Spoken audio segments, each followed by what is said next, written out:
I'm going to add some additional thoughts on and maybe some tips that could potentially be useful to you about being a researcher. Let me see how to move. So yeah, that's a little bit what I'll be talking about. Different sorts of things that I think can potentially be useful for you when doing your PhD and you build your career as a researcher. So first of all, what you need to do when you do a PhD is pick the area. What topic are you going to work? And that's very, very, very important. What I'm showing in this graph is a little bit what's the level of interest that a certain area raises over time. So typically what you have is, a certain area starts becoming famous. At some point it reaches its peak, and after that people start losing interest, maybe because most of the stuff has already been done. So what do you want to pick up? You want to pick an area that is in this part of the slope. So you want to pick up a topic that is raising interest, but has not yet reached its peak. That's very easy to say, but it requires a little bit of vision, because you never know how a certain area is going to develop. So if you manage to find the right topic and you manage to work on this area, your research is potentially going to have a lot of impact, because you are going to be one of the first ones to make discoveries in this area.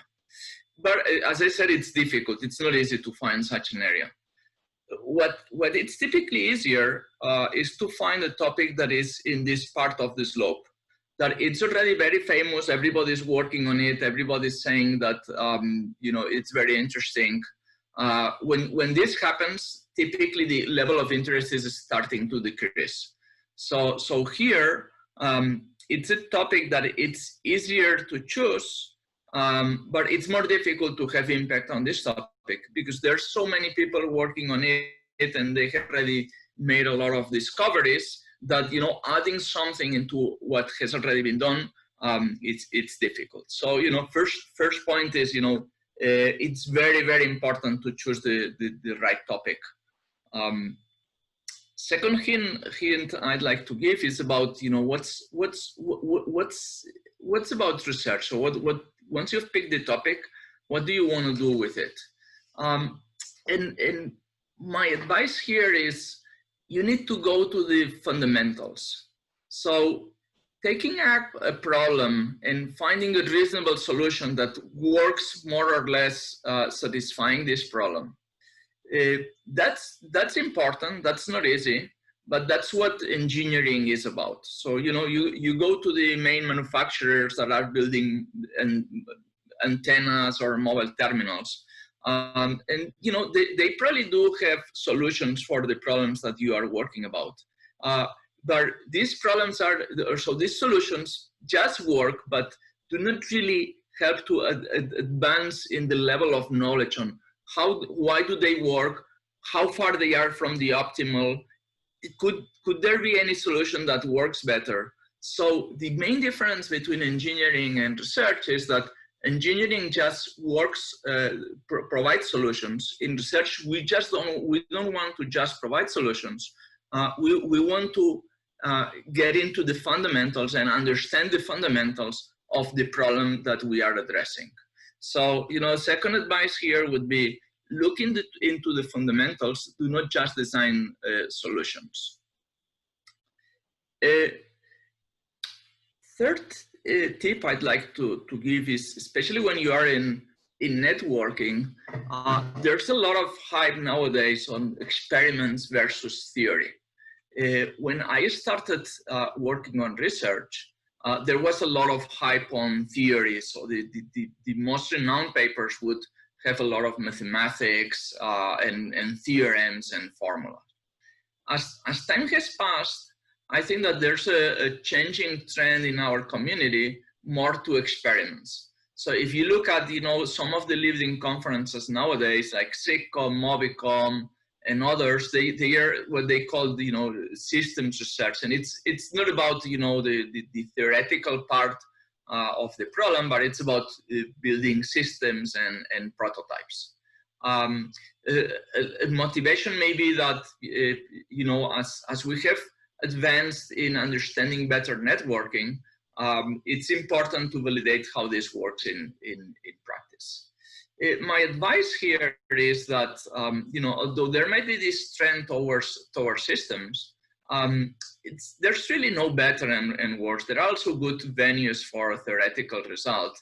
And I think that, you know, in both areas, like the more analytical, theoretical part and the more systems part, you can do good work. So, you know, just look into what you are more interested in or where you can make a difference.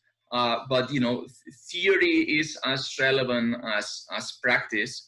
And both are very legitimate areas of research where you can have a lot of impact. So that would be my third type.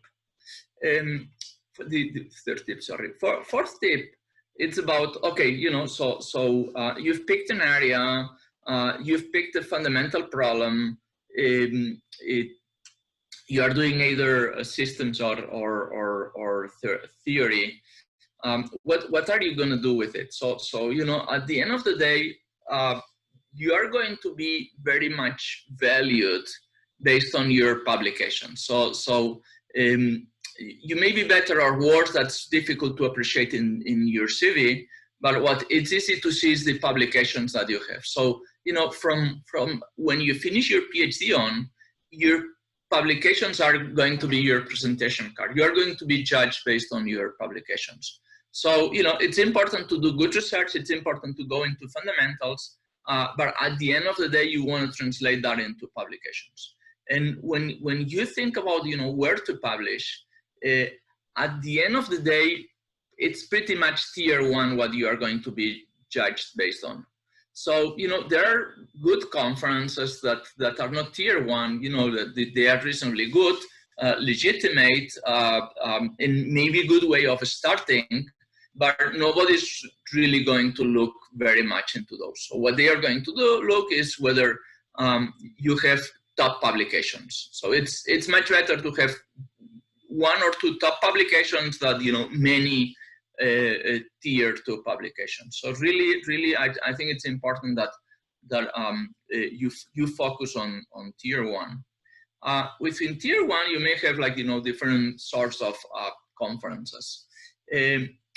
What I always tell my PhD students is that it's good to focus on a certain community where you may become sort of known and you identify yourself with the community. A community is typically bound to, you know, some conference or journal. But at the same time, I think that it's good to have some level of diversity in your publications. So you don't depend exclusively on, you know, the development of a certain conference that, you know, after some time may be regarded as not as good as it used to be regarded at the time you published. So if you have some diversity in your publications, you are a bit more protected to how, you know, different conferences may be perceived over time. So, you know, the tip here, the advice is focus on tier one. Try to identify your own community, but do not be restricted to that community. Try to publish more widely than that.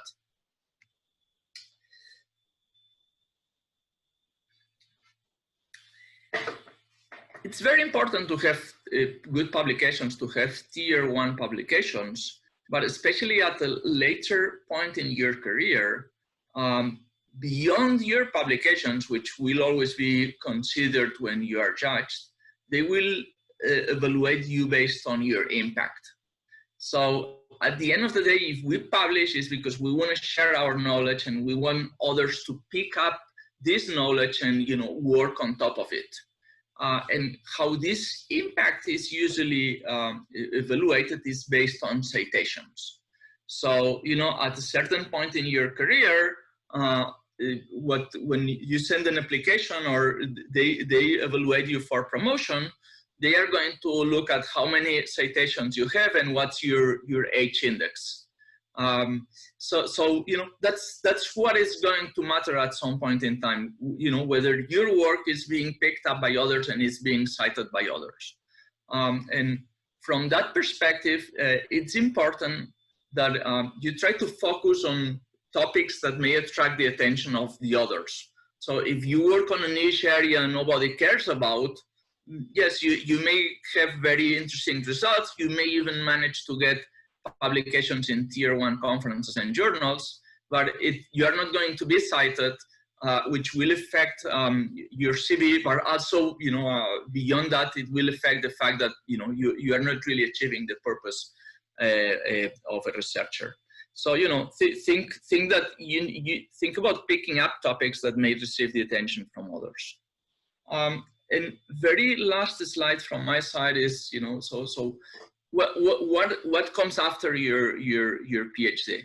So at some point, especially in the last year of your PhD, you'll have to make a decision on whether you want to work in academia or industry. So, you know, that's pretty much, if you want to work in academia, you'll probably need to have a 3-year postdoc, and afterwards you may go to university. If you want to work in industry, you'll typically, you know, go right after your PhD to industry.